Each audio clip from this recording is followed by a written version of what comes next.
Convicted sex offender Jeffrey Epstein may have had a secret child, and the claim comes from a shocking place.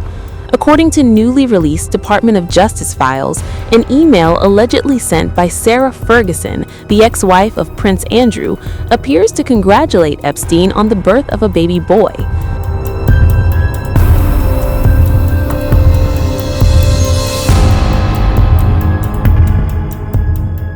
The email is dated September 21, 2011, years after Epstein had already been convicted for sexual intercourse with a minor. In the message, Ferguson reportedly writes, quote, that she had heard from the Duke that Epstein had welcomed a baby boy. She adds that despite losing touch, she was still there with love, friendship, and congratulations. The email is signed simply Sarah, followed by 2 X's. In a separate message, Ferguson also suggests she wasn't aware Epstein was about to become a father, claiming he had disappeared from contact. If true, this would be the first time the public has ever heard that Epstein may have had a child.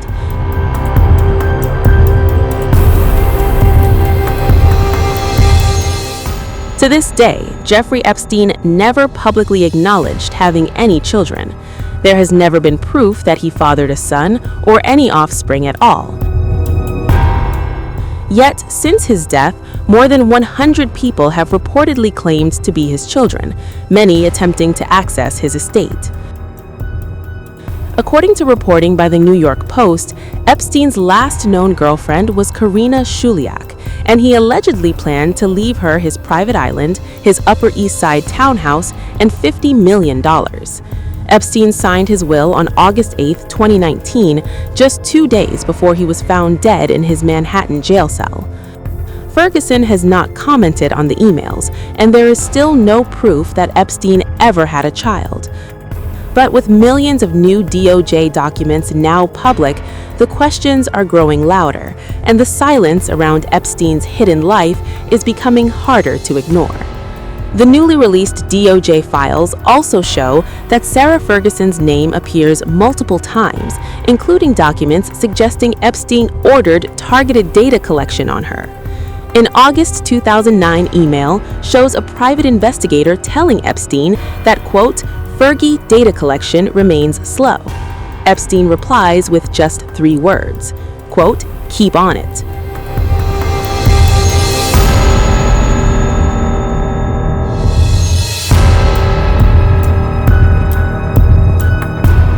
Newly released U.S. Department of Justice documents are sending shockwaves through royal watchers tonight, revealing deeply personal emails exchanged between Sarah Ferguson, the former Duchess of York, and convicted sex offender Jeffrey Epstein months after his release from jail.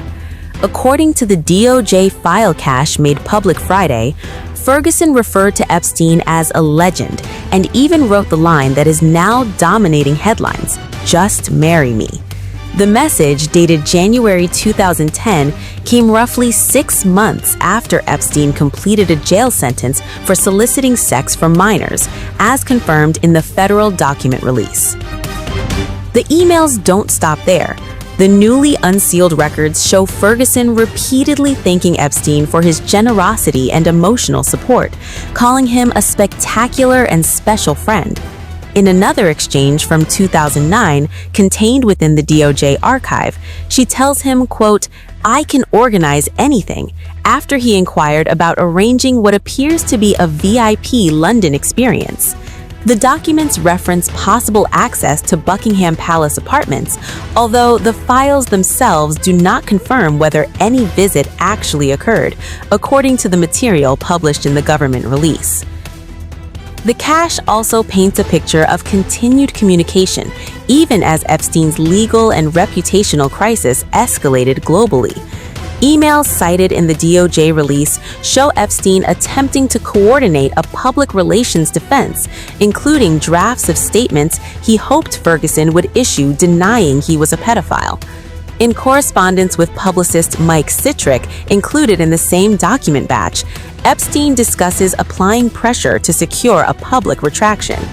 Ferguson's representatives have previously stated, according to archived media responses referenced in the file context, that certain emails were written under legal threat. Another layer of controversy involves references to Ferguson's daughters, Princess Beatrice and Princess Eugenie. A July 2010 message included in the DOJ materials shows Epstein asking if the young royals could greet an unnamed visitor while in London. Ferguson responds with travel details about both daughters. Royal analysts say the inclusion of family logistics in the exchange is likely to intensify scrutiny over boundaries maintained after Epstein's conviction, as highlighted by commentary surrounding the document release. The documents also reopen discussion about Epstein's broader ties to Andrew, Ferguson's former husband. Separate records within the same DOJ release reference continued social contact between Epstein and Andrew after the financier's release from custody. Former Prince Andrew has repeatedly denied wrongdoing and previously settled a civil sexual assault lawsuit without admitting liability. The renewed focus arrives as public debate over royal accountability resurfaces, driven by the scale and detail of the government's newly published archive. For Ferguson, the revelations risk reviving a chapter she publicly tried to close more than a decade ago. In interviews from 2011 referenced in the contextual reporting attached to the file release, she expressed regret over accepting money from Epstein and pledged to sever ties. Yet the email timeline now entering the public domain suggests a more complex and prolonged relationship than previously understood. As analysts continue combing through millions of pages in the Federal Archive, this story is far from over, and the royal fallout may only be beginning. What stands out in the newly released documents is how casual and ongoing the tone of communication appears. Emails contained in the DOJ archive show Ferguson thanking Epstein for emotional and professional support, crediting him for boosting momentum around her business ventures.